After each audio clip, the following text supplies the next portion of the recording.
Rais William Ruto aliendelea na ziara yake katika eneo la Magharibi leo akihuzuru kaunti ya Vihiga na Bungoma kwa mara nyingine tena. Rais aliendelea na siasa ya kukabana koo na viongozi wa upinzani.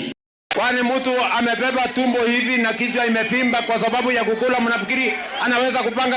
Kinara wa DCP Rigathi Gachagua naye hakusita kumjibu Rais William Ruto. Na wewe nikuambie William Ruto, mwili ni maumbile ya Mwenyezi Mungu.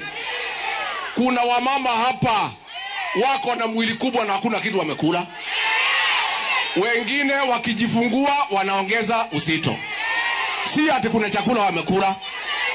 Sasa wewe William Ruto umeanza vita na ile watu wako na mwili kubwa. Mimi nawapatia ilani, msinijaribu, nitawamalizia asubuhi na mapema. Kama tu alivyofanya siku chache zilizopita, Rais William Ruto alimpaka tena tope mwanasiasa mmoja kutoka Kitale, kaunti ya Trans Nzoia. Rais William Ruto pia alimuelekezea makumbo Gachagua alipohutubia umma katika eneo bunge la Kandui.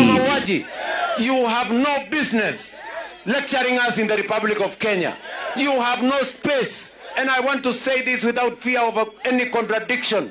You will lead nobody. You will lead nowhere. And you will lead nothing. Gachagua naye akimrejeshea Rais William Ruto makumbo yake. Our president has gone berserk. He has lost his cool. He has lost his temper. He has just become another Kenyan. Analia kama panya imeshikwa na mtego.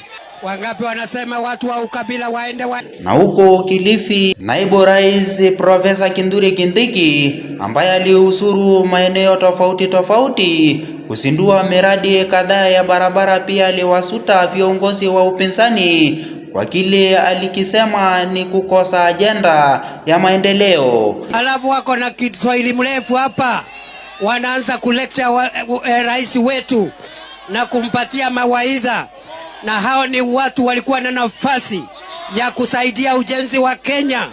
Badala ya kusaidia rais kujenga Kenya, wakaanza kubomoa Kenya, wakaanza kuchimba mashimo kwa merikebu. Nikiripotia runinga ya EFC, jina langu ni Cedric Tobiko.